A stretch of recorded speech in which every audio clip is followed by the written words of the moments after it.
오늘 같이 보실 하나님의 말씀은 신약성경 고린도전서입니다. 고린도전서 14장 20절 한 절만 같이 보도록 하시겠습니다.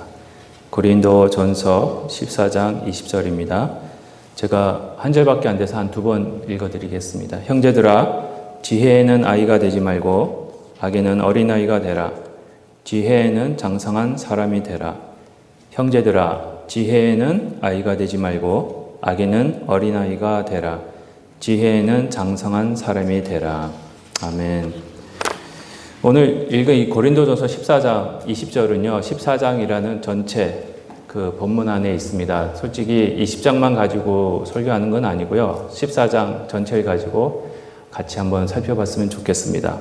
특별히 이 14장은요, 14장 20절은 사도 바울이 고린도 교회가 가지고 있는 문제를 계속해서 지적하면서 저희들에게 주시는 말씀입니다.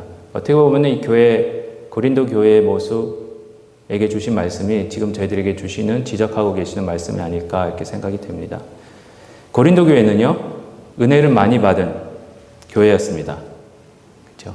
많은 은혜를 받은 교회로서 고린도 교회에서는 또 많은 은사들이 나타났습니다. 은혜가 많을수록 은사가 많이 나타납니다. 왜냐하면 은혜와 은사는 같은 거기 때문에 그렇습니다.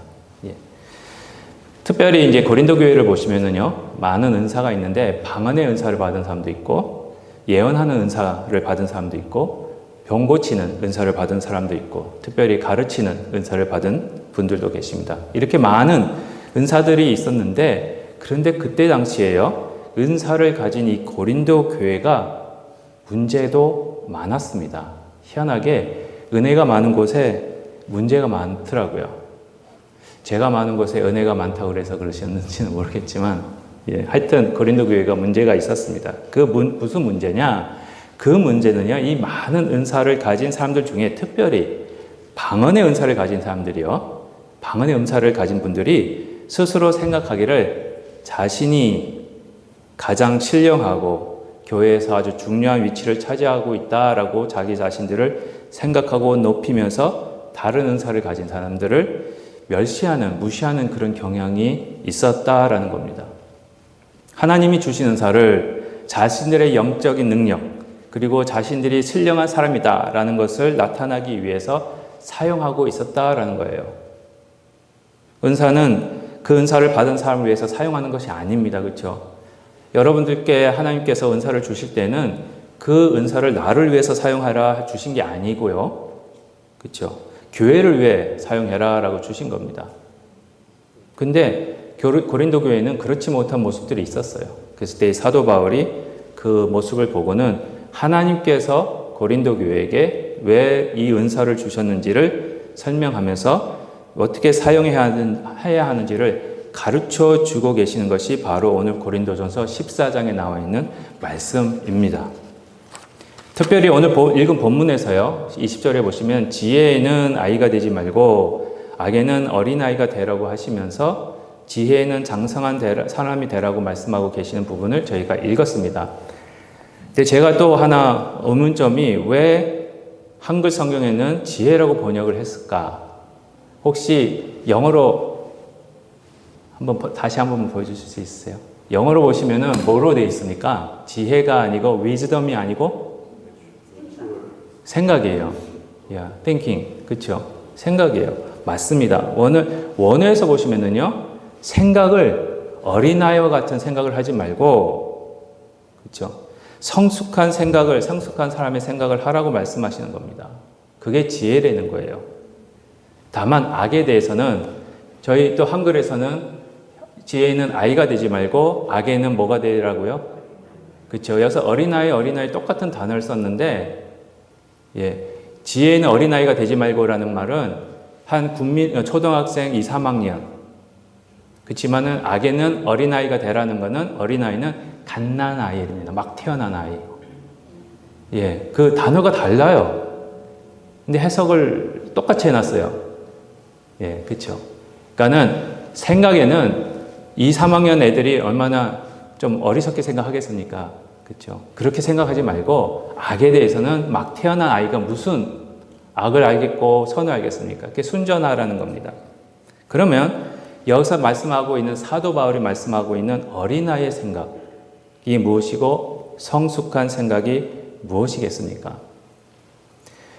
어린아이의 생각은요, 이건 제 말이 아니고 제가 이제 설교 준비하면서 책을 이제 주석을 읽다가 이 주석을 쓰신 학자가 이런 말씀을 하시더라고요. 어린아이의 생각은 자기 중심적이고 다른 사람을 생각하지 않고 자신의 방법대로 하는 데만 관심이 있고 다른 아이들 중에서도 지배적인 사람이 되길 원하는 것이 어린아이의 생각이다라는 겁니다.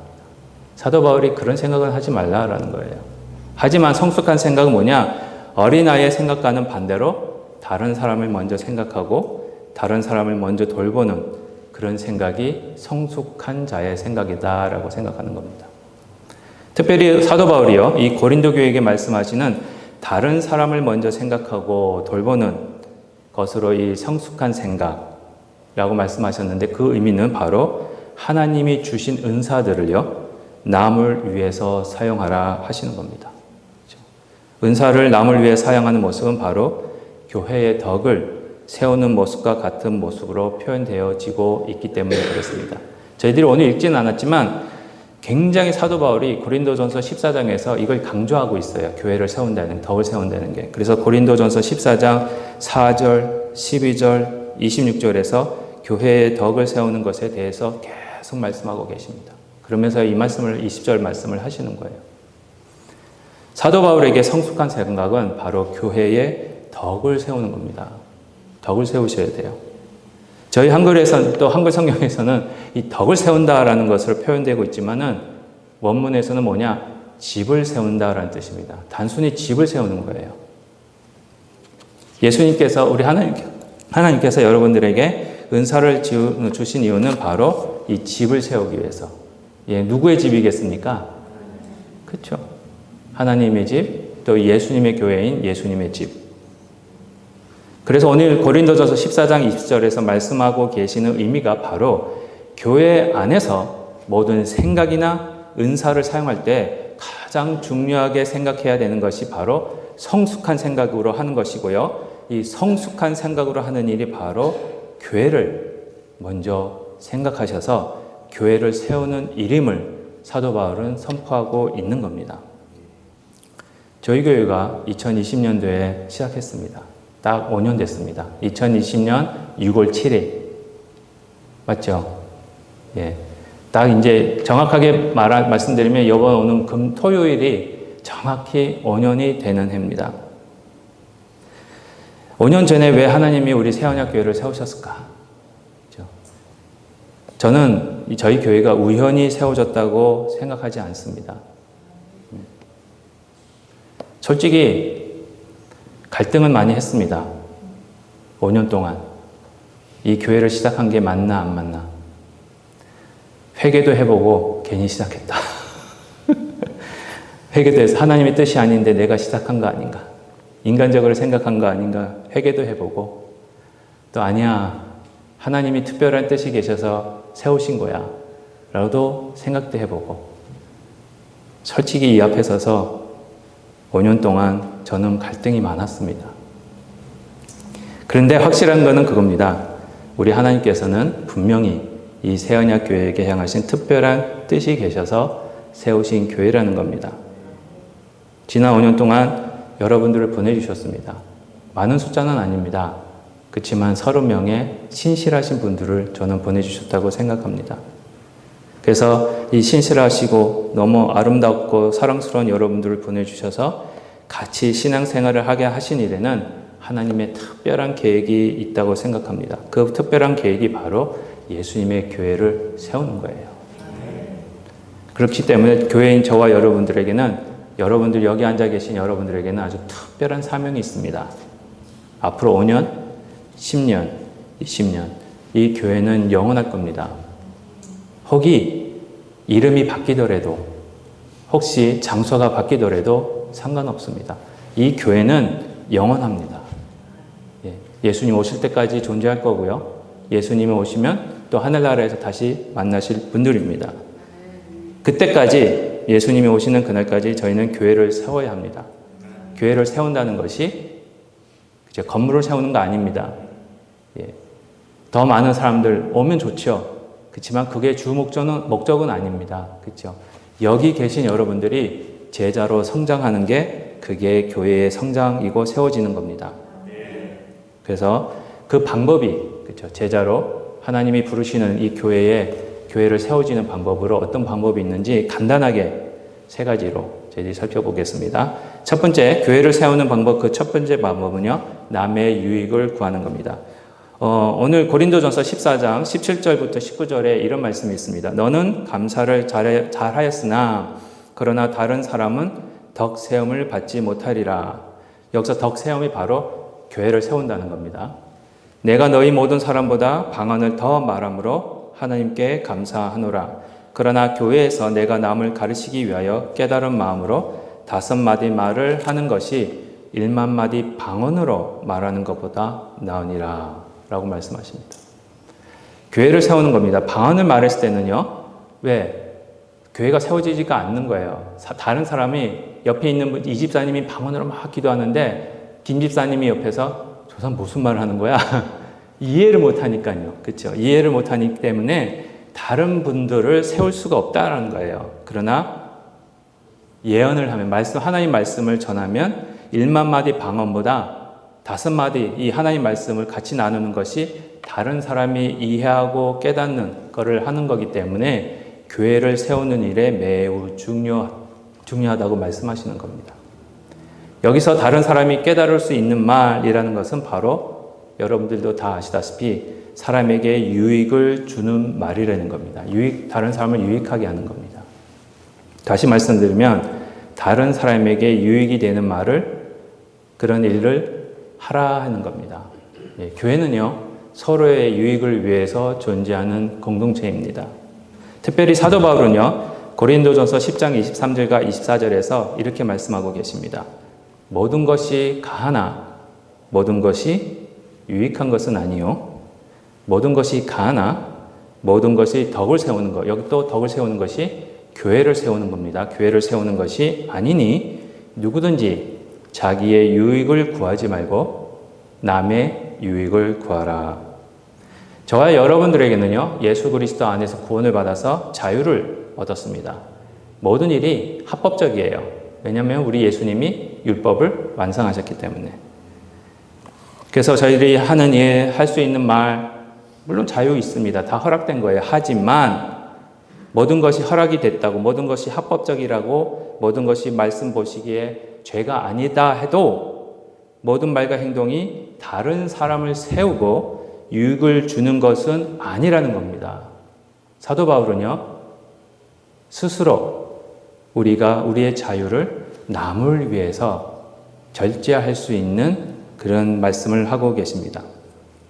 교회 안에서 생각하고 모든 일을 실행하고 말하고 일하는 모든 것에 자유가 있지만 다른 사람에게 어떤 유익을 줄지를 생각하고 말하고 행동하라 라고 말씀하시는 겁니다. 그것이 교회를 세우는 거기 때문에 그렇습니다.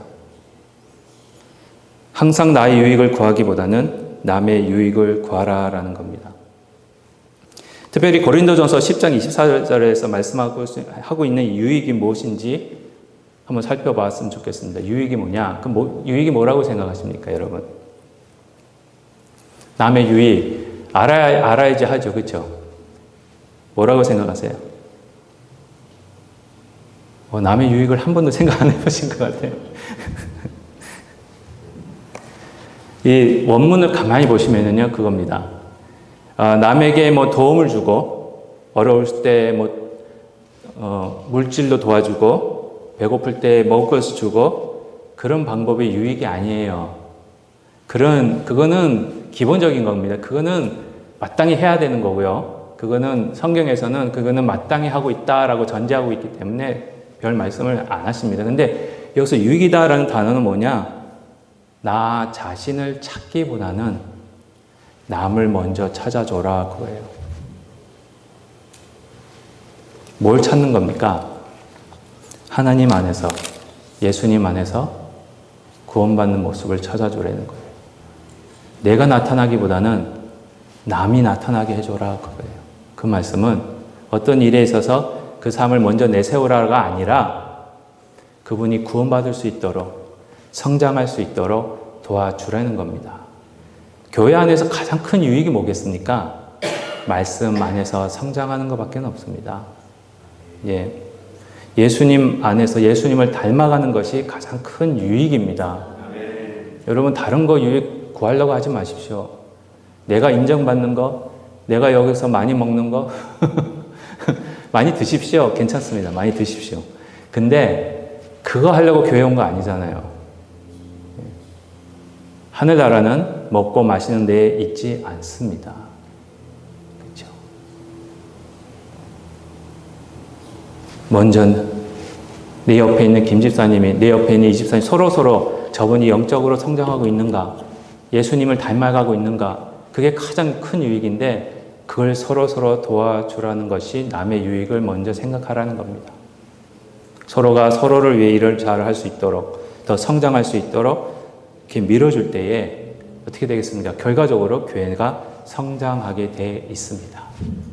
이런 앞으로 5년이고 10년이고 저희가 서로 말씀 안에서 성장할 수 있도록 밀어줬으면 좋겠습니다. 수요 기도에 안 나오신 분, 나오신 분들이 안 나오신 분들에 오늘 좀 나가자. 한번 그렇게 보십시오. 제가 이제 대놓고 말씀드립니다. 이제 성경 공부 이제 아직은 제가 이래서 시작 못 하는데 아직 언제 시작할까 생각 중인데 성경 공부 좀 하고 가자. 그게 유익입니다. 싫어도 그분이 싫다고 해도 그분의 유익을 위해서 해 주셨으면 좋겠어요. 두 번째입니다. 두 번째 교회를 세우는 방법은 바로 좋은 열매를 맺는 말을 하는 것입니다. 에베소서 4장 20절, 29절에 보시면 이런 말씀이 있습니다. 무릇 더러운 말은 너희 입 밖에도 내지 말고 오직 덕을 세우는데 소용되는 대로 선한 말을 하여 듣는 자들에게 은혜를 끼치게 하라. 이 에베소서 말씀에서요, 더러운 말과 선한 말이 소개되어지고 있습니다. 더러운 말은 입 밖에도 내지 말라고 하시고 오직 덕을 세우는 말은 선한 말이기 때문에 선한 말만 하라고 하시는 겁니다. 여기서 덕을 세운다는 말도 또 뭐겠습니까? 그렇죠. 교회를 세우는 겁니다. 저 선한 말만 하셔야 돼요. 더러운 말을 하면 교회가 안 세워집니다. 선한 말씀만 하셔야 교회가 세워져요. 그러면 더러운 말은 무엇이고 선한 말은 뭐겠습니까? 그렇죠. 특별히 선한 말은 무엇이기에 교회가 세워진다고 말씀하고 계시는 걸까요? 먼저 더러운 말에 대해서, 더러운 말이 뭐냐 소개해 드리겠습니다. 시간 관계상 다 볼 수는 없는데 마태복음 7장 17절, 12장 33절, 13장 48절, 또한 누가복음 8장 43절에서요. 특별히 우리 예수님이 직접 더러운 말이 무슨 말인지를 알려주고 계세요. 더러운 말은 건강하지 않는 말 또는 병든 말, 그리고 나쁜 열매를 맺히는 말로 정의하고 있습니다. 더러운 말은요, 아픈 말이에요. 남을 아프게 하는 거고요. 나를 아프게 하는 거고요. 아프게 하니까 좋은 열매가 맺혀집니까? 안 맺혀집니까? 여러분 솔직히 나쁜 말, 나를 아프게 하는 말 많이 들으면요, 혈압 올라갑니다. 조심하십시오.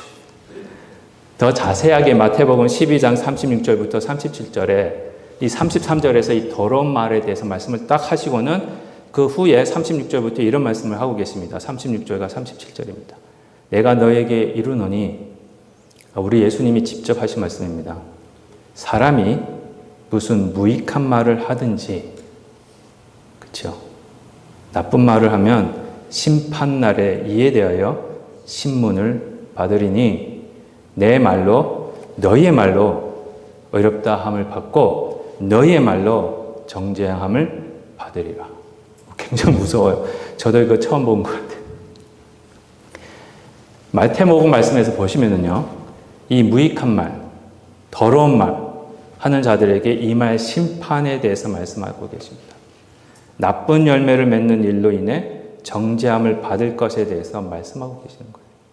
이 말이라는 게 굉장히 무섭습니다. 말의 힘이 굉장히 큽니다.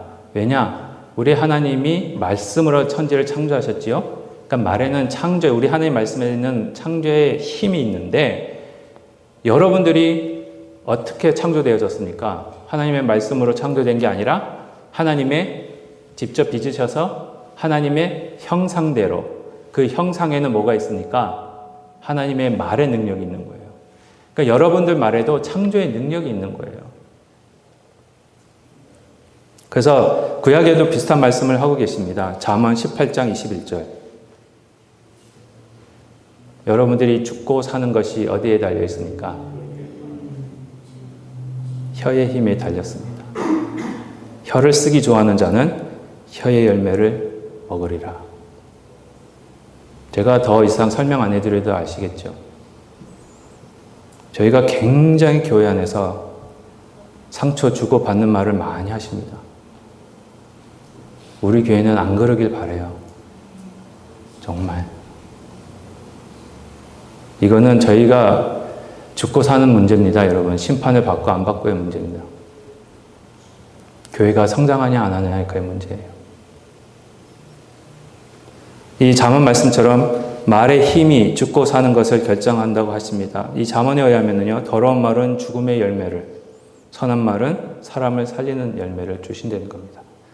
선한 말은요, 사람을 살리는 일이고 건강한 열매를 가져다 주는 말이기에 사람을 살리는 말로 저희들에게 생각할 수 있습니다. 이 말을 많이 해야 교회가 세워지는 겁니다. 그럼 선한 말은 무슨 말씀이겠습니까? 사람을 살리고 교회를 살리는 말. 여러분들에게는 하나님의 말씀이 있잖아요. 성경 66권. 저희가 하나님의 말씀으로 서로 축복하고 격려하고 도와줄 때에, 또 기도할 때에 아름다운 열매를 맺히게 되는 겁니다. 다른 분이 나에게 상처 주는 행동과 말을 하고 다른 사람의 생각과 계획이 나와 다를 때 그분을 위해서 기도하십시오. 하나님 말씀은 그분에게 나에게 무엇을 말씀하고 계신지를 생각하십시오. 묵상하십시오. 선한 말, 좋은 열매 맺는 말, 축복하는 말, 복음, 하나님 말씀만 서로 전하십시오. 그것이 교회가 세워질 수 있는 방법입니다. 마지막입니다. 교회를 세우는 방법 중 마지막은 모든 일을 질서 있게 하는 겁니다. 오늘 말씀 고린도전서 14장 33절에 이런 말씀이 있습니다. 하나님은 무질서의 하나님이 아니시요? 하나님은 뭐의 하나님이십니까? 화평의 하나님이시라고, 화평의 하나님이시라 모든 성도가 교회 삶과 같이라는 말씀이 있습니다. 저희가 하나님은 요거 말씀 보지 마시고요. 흔히 어떻게 생각하십니까? 하나님은 무질서의 하나님이 아니라 뭐의 하나님이라 생각하셨습니까? 사랑의 하나님. 네, 맞습니다. 근데 무질서의 반대가 뭡니까? 그렇죠? 그래서 분명히 보는 분들이 하나님은 무질서의 하나님이 아니라 질서의 하나님이다 이렇게 생각하는데 말씀은 뭐라 그러세요? 화평의 하나님이래요. 그 말씀은 질서가 바로 화평이기 때문에 그렇습니다. 하나님은 화평 하나님이십니다. 질서를 보시려면 하나님이 창조하신 천지 창조의 모습을 한번 보십시오. 어떻게 돌아가고 있습니까? 거긴 질서가 있습니다. 그렇죠? 질서가 있으니까 뭐가 있는 겁니까? 평화가 있는 거예요. 화평이 있는 거. 만약에 무질서가 되면은 어떻게 되겠어요? 지구 터지고 뭐 쓰나미 오고 그럴 거예요. 그렇죠? 이 무질서예요. 근데 질서가 딱 잡혀 있으니까 뭐가 있는 겁니까? 화평입니다. 근데 화평은 또 언제 생깁니까? 바로 하모니가 있을 때. 그렇죠? 우리가 다 달라요. 성격도 다르고 목소리도 다르고 음정도 다르고, 저 같은 사람은 뭐 이렇게 소리도 잘 노래도 못하고 음치지고, 어떤 분은 노래도 잘하지만 그런 사람들이 하모나이즈 될 때에 뭐가 생기는 겁니까? 화평이 생기는 거예요. 평화가 생기는 겁니다. 화평이 있는 질서가 보여주는 화평을 저희들이 추구하는데, 특별히 여러분들이 운전하실 때에 그 질서와 화평을 이해하실 수 있습니다. 여러분들이 운전을 막 하고 가시다가 4차선, 그 I5 타고 간다고 생각해 보세요. 계속 70마일로, 65마일로. 예, 스피드 하시면 안 됩니다. 65마일로 쫙 달리다가 갑자기 4차선이던 I5가 1차선으로 돼버려요. 근데 트래픽이 많을 때였어요. 그럼 여러분 어떻게 하십니까? 만약에 그러면 그 상상을 해보세요. 막 4차선으로 달리던 차들이 1차선, 갑자기 1차선으로 들어가기 위해서 모든 차들이 몰려듭니다. 근데 각자가 먼저 가겠다고 막 그러면은 거기는 어떻게 됩니까? 사고도 나고 아무도 못 가요. 그거는 무질서입니다. 그런데 방법이 하나 있어요. 그렇죠? 사고도 없이 빠르게 갈 수 있는 방법이 뭡니까? 그렇죠. 잘 아시네. 그대로 하십시오. 저희들은요, 알고 있는데 잘 안 해요. 이게 화평입니다. 양보예요. 교회 안에서 남을 나보다 낮게 여기는 겸손이 뭐냐? 그게 바로 화평입니다. 그게 양보입니다.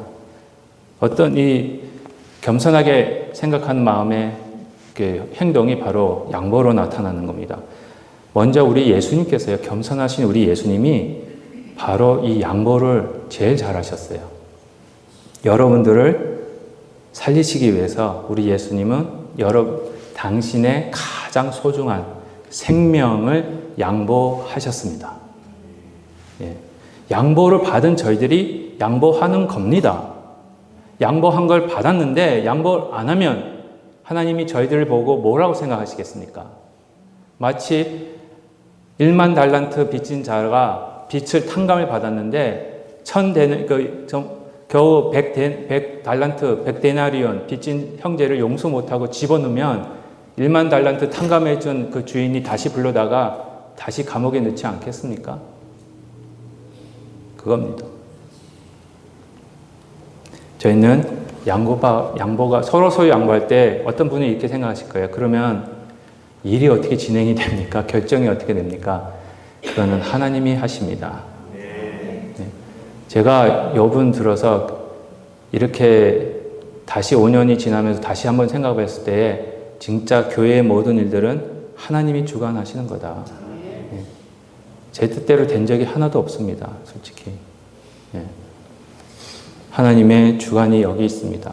서로 양보할 때에 일이 되게 하시는 분은 하나님이십니다.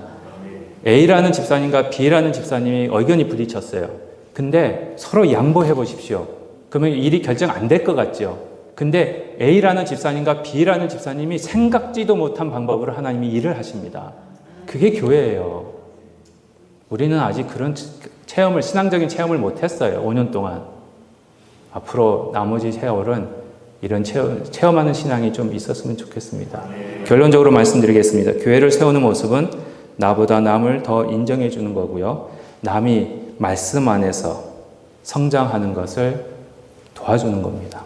겸손히 남의 능력을 인정해 주면서 그분이 예수님 안에서 예수님을 찾을 수 있도록 도와주는 겁니다. 그리고 남을 더 기쁘게 하는 것이고 좋은 열매를 맺는 것이고 항상 양보하는 모습을, 화평의 모습을 이루는 것이 교회를 세우는 겁니다. 이런 모습들이 나타날 때에 예수님의 모습과 교회의 성장이 이루어지는 것입니다. 이런 모습으로 앞으로 더 성장하시는 저희 교회가 되기를 주님의 이름으로 축복합니다. 기도하시겠습니다.